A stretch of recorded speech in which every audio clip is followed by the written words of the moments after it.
One, we are live, baby. What's up, you guys? Welcome back to another episode of Mommy Cigarette Break. If you are coming back for episode 5, I love you, I love you, I love you. We have a jam-packed episode today. I'm gonna tell you right now, I am on part 30 of the Hood Whores, the rise and fall of Nature Boy, and I am trying my best to not speed through all the rest of this shit so that we can get into that. Because, honey, we got to talk. But before that, let's start off with the sanity check. Okay, so a couple things are happening. Number one, postpartum, my edges, they're gone. If you're watching on video, act like I have edges here. Don't comment on my appearance because that's rude, okay? I don't know what I thought I was doing when I got knotless braids while in the midst of postpartum shedding, while also having recently transitioned to a perm. It's just that my hair was like, bitch, you tried it.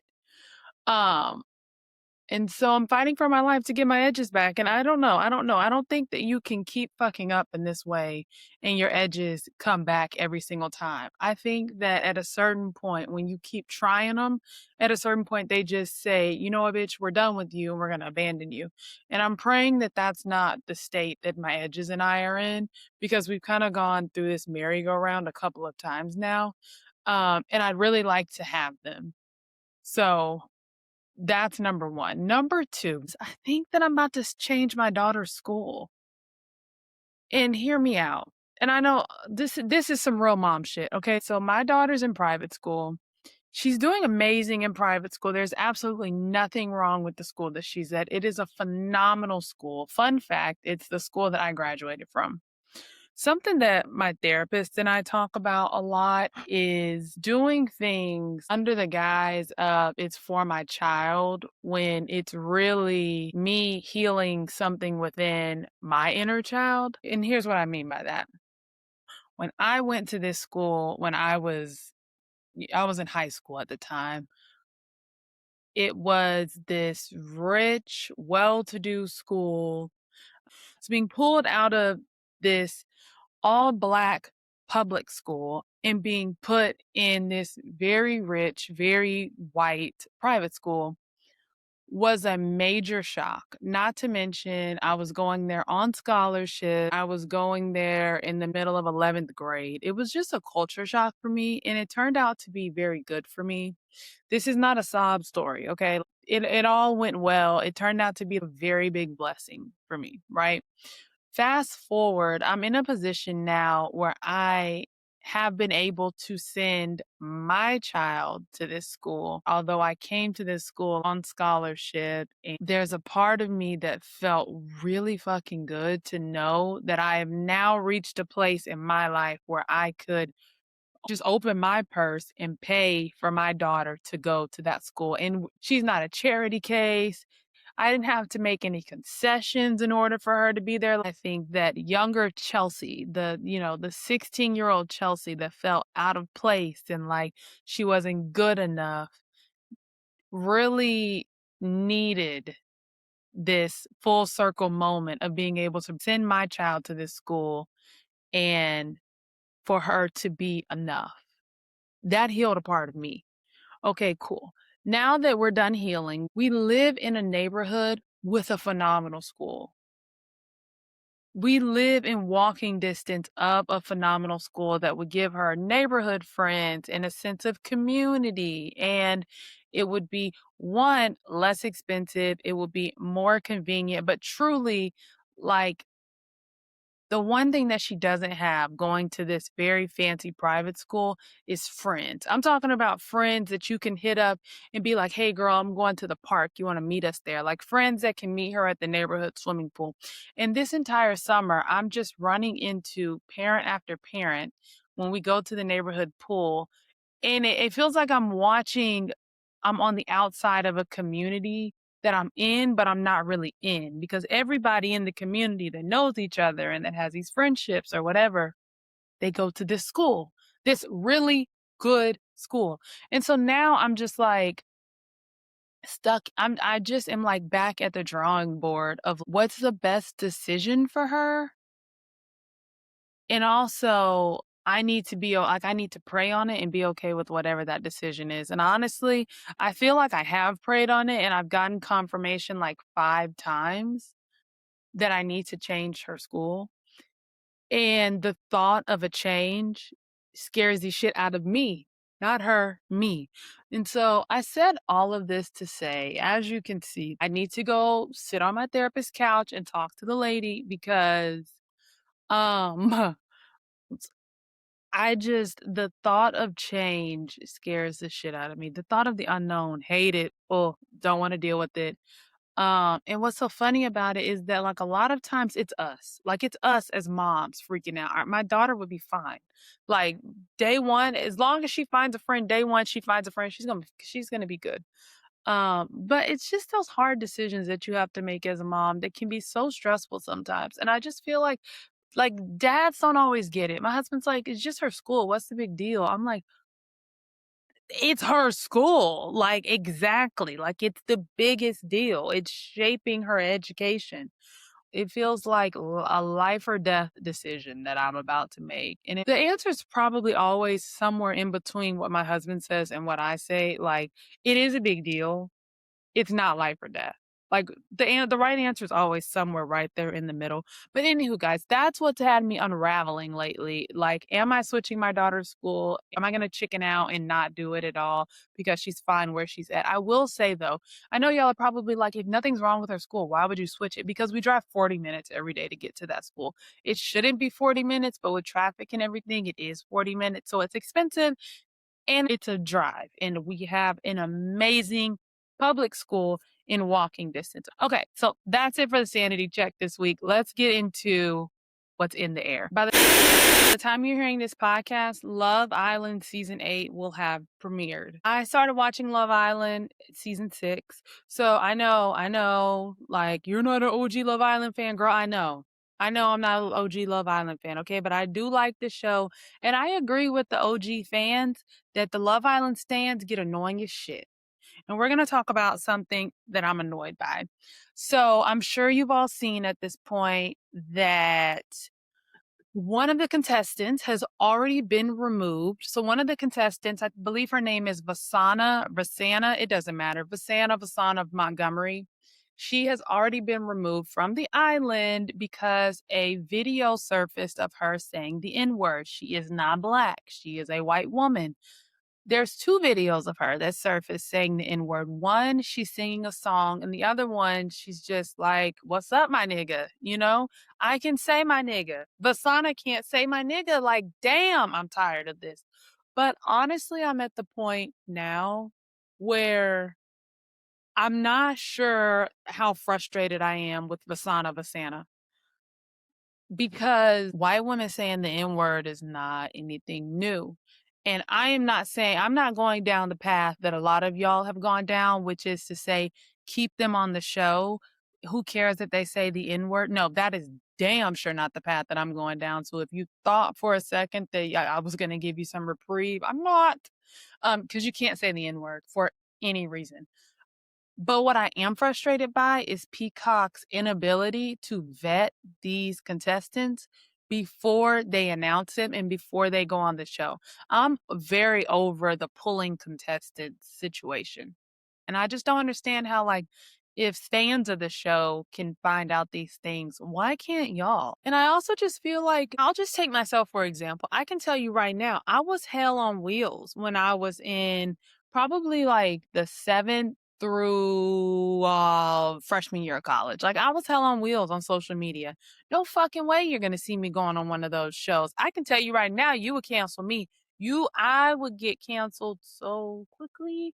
Not today. I'm not that problematic today. Um, but I used to be. So to me, it's not worth being embarrassed in front of the world because now it's like your job knows you said the N word. Brands know that you've said the N word. Like, nobody's going to want to work with you. It's like you get the scarlet letter. And to me, had you just gone a different route, you could have found success in another way without asking for the limelight because you know you've got these skeletons in your closet, but you didn't do that. Like, you went after the limelight And now it's kind of like your reputation is tarnished forever. And to the extent your reputation isn't tarnished because some people don't care about you saying the N word, it's like those people 9 times out of 10 are problematic though. So like that's not good either. I don't know. I'm nervous. I'm nervous for this season of Love Island. I'm very nervous for it. I hope that we don't have any more instances of contestants needing to be pulled from the island. I'm just wondering, like, you need to get a former FBI agent in that bitch and vet these people because once you post them, we ready to, I was ready to see what Basana was gonna do. Probably not much. I don't know. But we don't want to be getting invested into people and then all of a sudden we find out they're problematic. Tell me that shit up front. But also, like, I just want to say when I say we don't want to get invested in people, I'm not talking about myself because these stands get invested to the point that like they track the way each contestant breathes. And I just want to make it very clear that that's not me. I'm normal. I have a healthy obsession with reality TV. You niggas take it too far sometimes. And you see how I said the N word there, but that's because I'm okay. Yeah, you get it. Now let's move on. Okay, so that's it. I think that's it for In the Air. Um, yeah, Love Island is back on though. Obviously, I'm gonna have a lot to say about that. Let's get into what's on the air. Like I previewed at the beginning of this session, I have been watching Hood Horrors, The Rise and Fall of Nature Boy, i.e. Eligio Bishop, on YouTube. It is a 50-part series, and I know what you're thinking when you hear that. Hell no. My god sister recommended it to me. One of my really good friends recommended it to me, and every time they said 50-part series, I was like, that's not happening. But when I tell you this is the best documentary I have ever seen, don't get discouraged by the 50 parts. Pop that thing in your ear when you got some alone time right after you finish this podcast. Don't get discouraged by the fact that it's from Hood Horrors. Don't get discouraged by the quality. Don't get discouraged by the thumbnail pictures on the YouTube channel. All of these things had me put the phone down originally because I don't understand what's happening here. I don't like to stay confused for long. I'll just bow out. But it's worth it. This is grade A storytelling. And I know that there's another documentary, like a 3-part documentary on Hulu, but it's not as thorough as this one. This one tells a well-rounded story. You get to hear from survivors who were going live then. The women that went into the court, they're going live every day in defense of the things that they're doing. But they're brainwashed. They see no wrong despite the fact that they're being beat, despite the fact that their health is declining, like despite the fact that despicable things are happening all around them. They truly believe that this dirty ass, musty ass little boy is the Messiah. The Messiah. And so they believe everything that he is saying. And so when you're listening to them in interviews, it's hard to not be like, what the fuck is wrong with you? But then it's nice that the documentary fast forwards and a lot of these people have like come to the light, snapped out of it. And so you kind of get both angles. You see them when they're in it and they're brainwashed, and then you see them now that they've like come to some sort of sense and realized the spell that this man had them up under. But like, let me backtrack now and tell you a little bit about this scope. It's called Carbonation, and it stems from the idea of Christ consciousness, and it's some mixture of Hotep and Dr. CB and this incredibly evil, manipulative man who knows how to take advantage of very vulnerable people around him. So originally, the intent of this cult is, number one, Black men are gods. And as Black people, we need to be closer to the equator because we are byproducts of the sun. And in order to be operating in our highest self, we need to go be one with nature. So that means that we need to get on a B6 diet. where we're only eating nuts and fruits, no meat, until later down the road when Nature Boy decides he wants a hot dog and Sonic. But for now, for the foreseeable future, no meat. And we don't believe in sleeping in beds because we need to be grounded. And so in order to be grounded, we need to sleep in a tent outside. We also are not going to use modern day plumbing. We are going to shit in holes in the backyard. Even if there is an Airbnb we happen to find that does have beds and plumbing, we, being one with our higher selves, we are going to shit outside and we are going to sleep in a tent because that is how we become the God of ourselves. That is the bullshit that got so many people down there. Okay. So that's number one. And also, most importantly, because my highest self is the Messiah, and the Messiah is Nature Boy. In order for me to reach my highest self, even though I thought I already had reached on my highest self because my highest self is Nature Boy, see, I would have got my ass whooped all around that place because I would have been like, now hold up, nigga.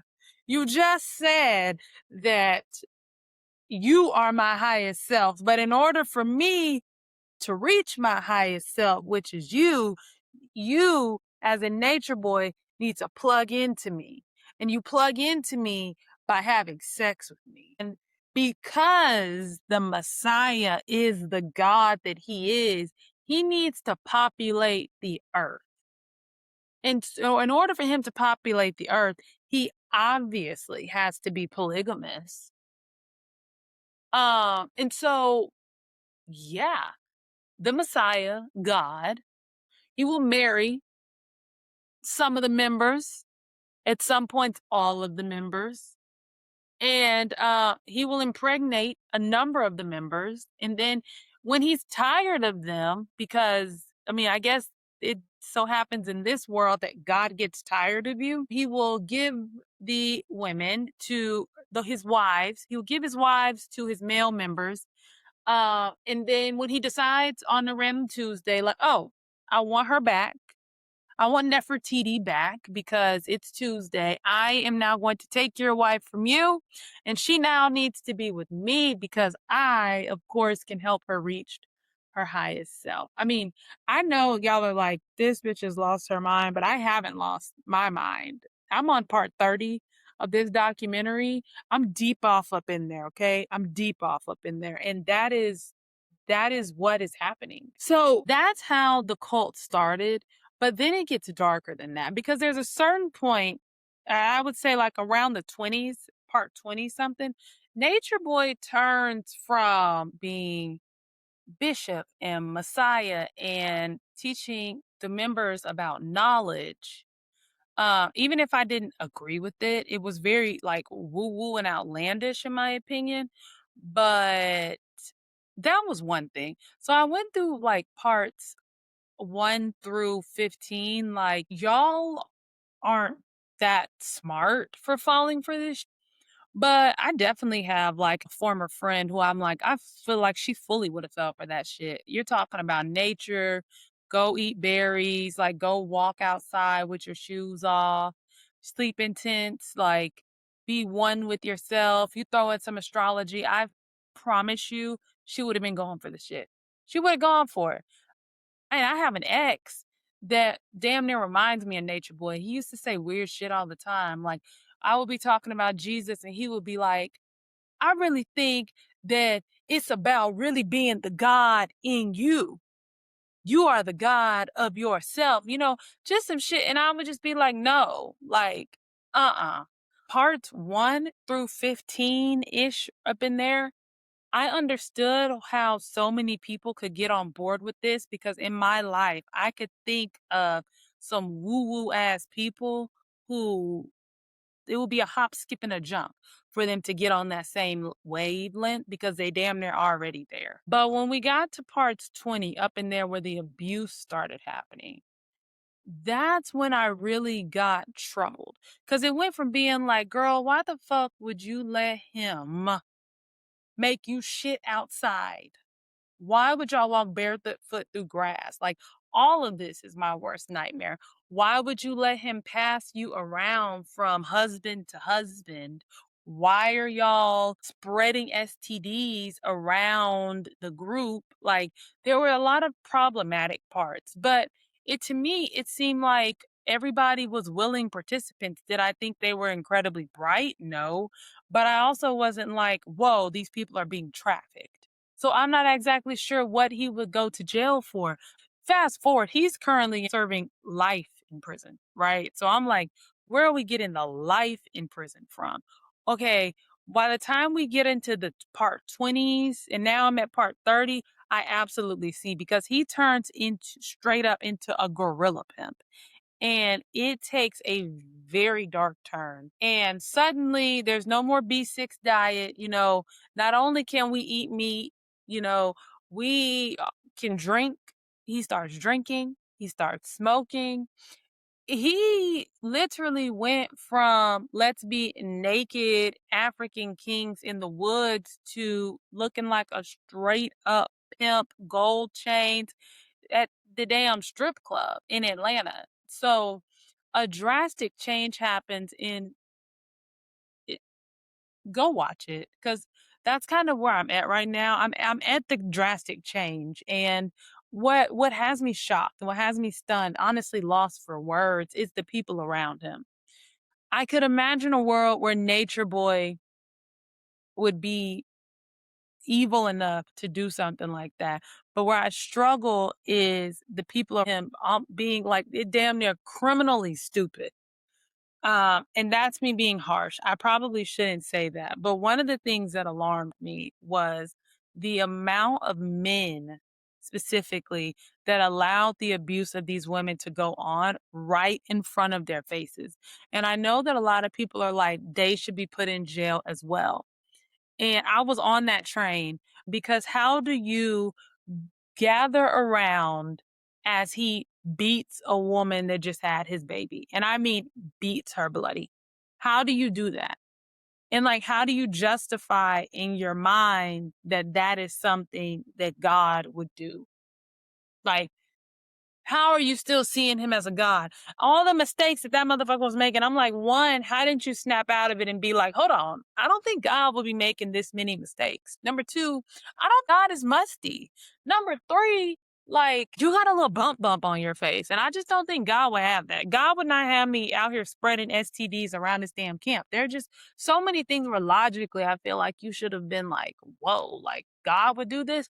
But if nothing else, at the point that women were being abused and women were being assaulted, like, there's no part of you that said, hey, that's too much.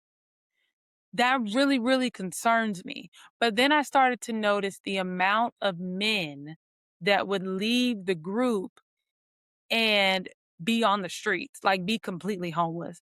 And I'm not going to lie, it did soften my heart a little bit, because if you notice, for anybody that's watched, a lot of the women who left, every time they were being interviewed where they were, like they were with family, they were in a home. But like Tron, somebody who had been with him for like years, when he left the group, he spent the next 5 months on the streets. And so then that kind of made me reshape the way I was thinking about all of this. Like, I am kind of watching this documentary from a place of privilege in a beautiful home where I have indoor plumbing. But a lot of the people that fell into this trap were from vulnerable populations. One girl was like, I just didn't go to my next shift at Walmart. And other people were already homeless. And so this idea of I'm going to go to Puerto Rico and live in a tent and, you know, sleep outside and eat berries, that's almost a romanticized version of homelessness that they were facing in the States. So, to as egregious as this sounds to me, Well, I guess when I look at it that way, like these people, they weren't leaving much behind to go and follow him. And then when they followed him, they finally had a place of belonging. Hey guys, I'm back. Had some technical issues, so that's why I have a change of clothes. Because it's a new day, because I just gave up yesterday. So yeah, so now I'm kind of just stuck in a crossroads of like, I feel for a lot of the members of Carbonation because you have to have incredibly low self-esteem to kneel down to another man, to bark on command, to allow him to reduce you to absolutely nothing, to let him disrespect you, your wife, your children, and to never stand up. And that makes me sad, but I also can't ignore the harm that happened. I'm sure everybody has a story.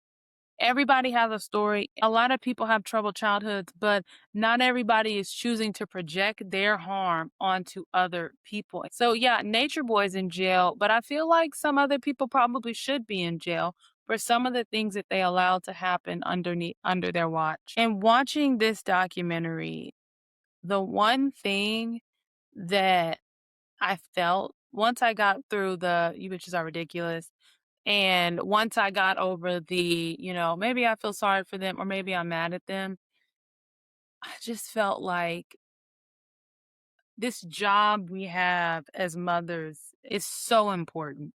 It is so important that we raise good humans, that we build up our children so that we don't create voids for them that somebody as like toxic ass Nature Boy can then fill, that we help them cultivate their own sense of belonging, because the common denominator in all of the members and Nature Boys past is that they had troubled childhoods.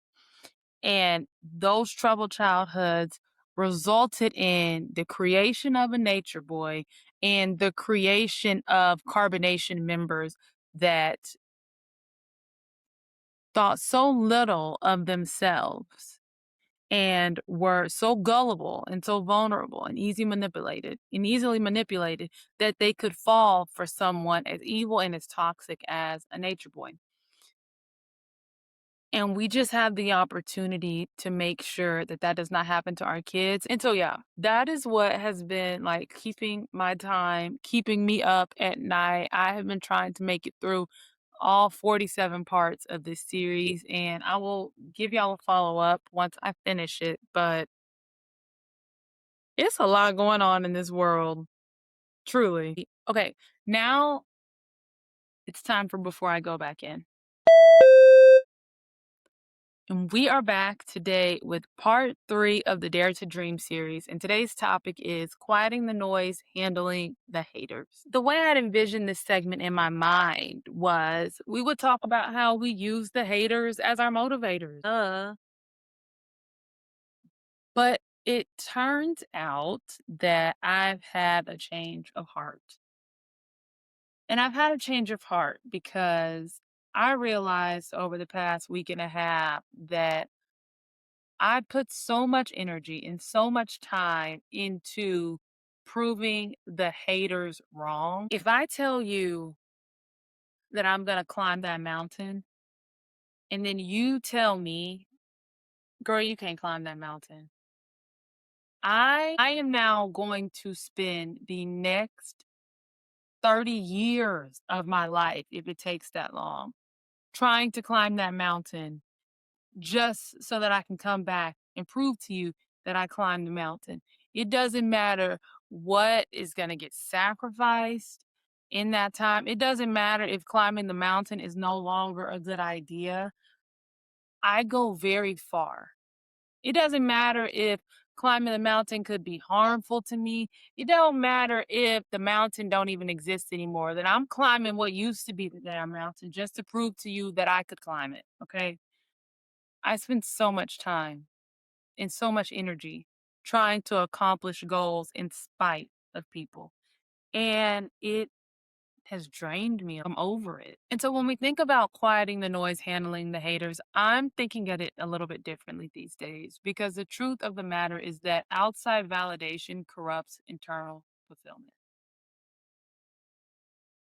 And here's the real problem with spite driven success.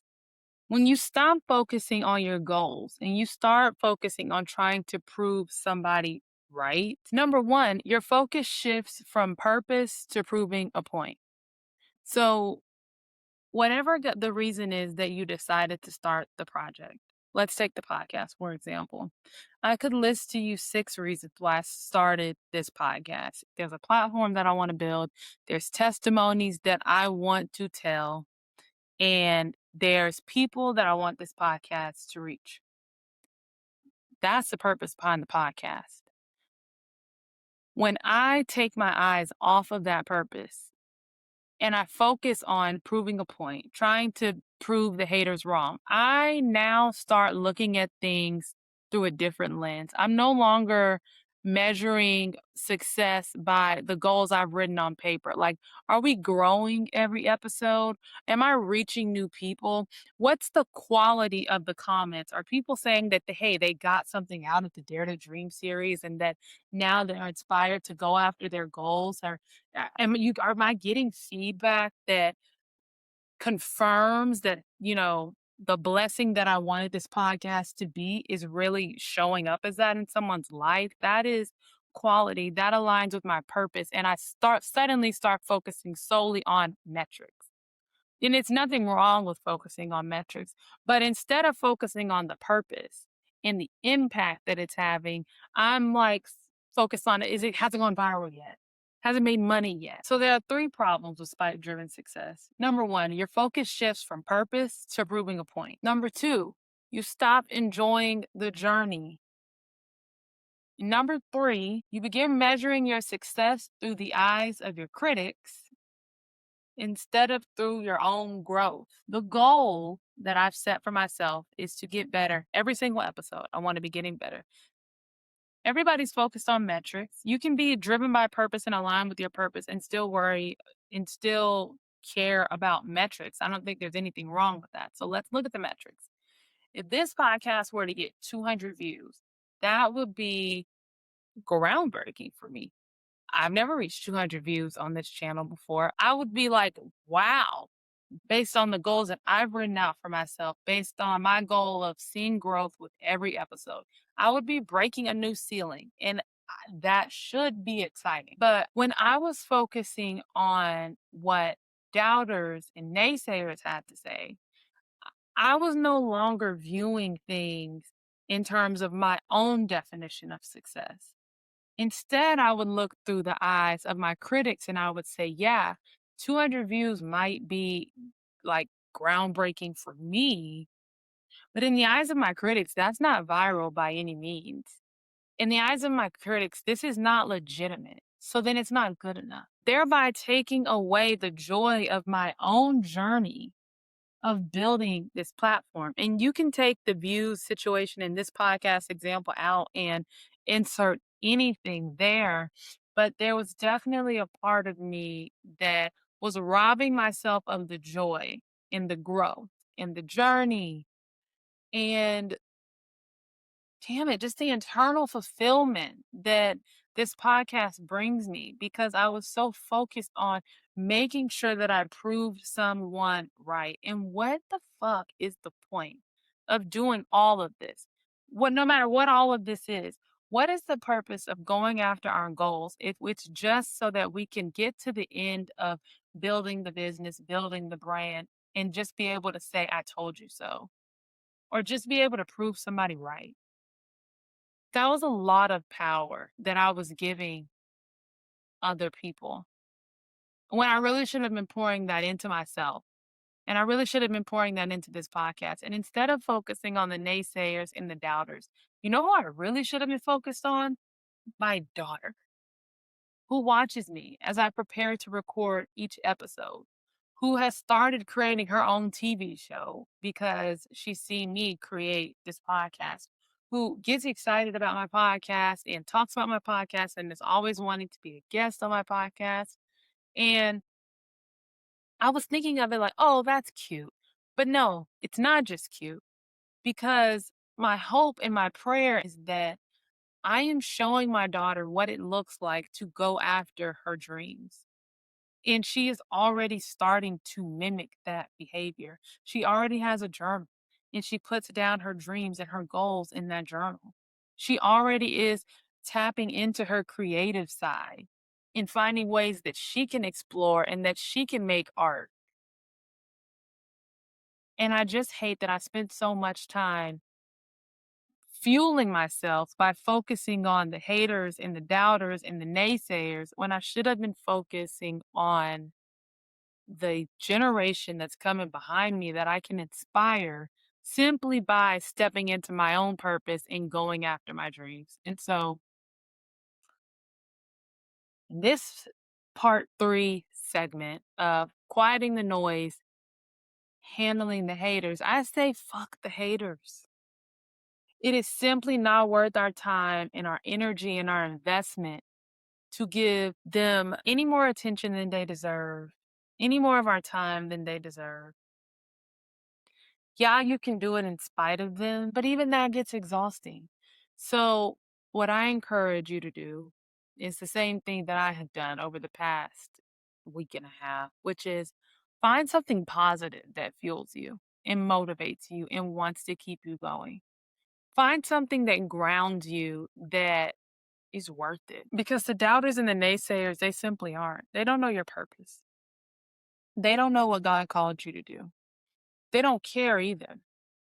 That moment that you think that you're gonna have when you get to say, "I proved you right," or "I told you so," it's not gonna be as monumental as you think. And the biggest F you is succeeding in the face of your naysayers and your doubters with no regard for them. And so I'm encouraging a shift in mindset that I clearly didn't have even when I prepared this series. I named this segment Quiet the Noise, Handle the Haters. And I would say that my old mindset would say, quiet the noise by proving everybody wrong. But my new mindset says, quiet the noise by caring less about the noise altogether.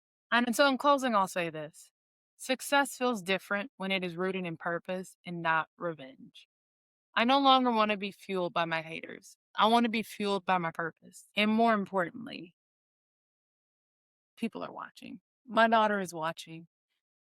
And not only is it something she'll remember, it's something that she'll mimic. And so it's so important that we model a good example of going after our dreams. So that's it for this segment of our Dare to Dream series. Quiet the noise, handle the haters. If you don't remember anything else I said, remember that I said this: literally fuck the haters. All right, guys, breaks over. If you stayed around for this entire episode 5, I love you. I love you. I love you. And I will see you next episode.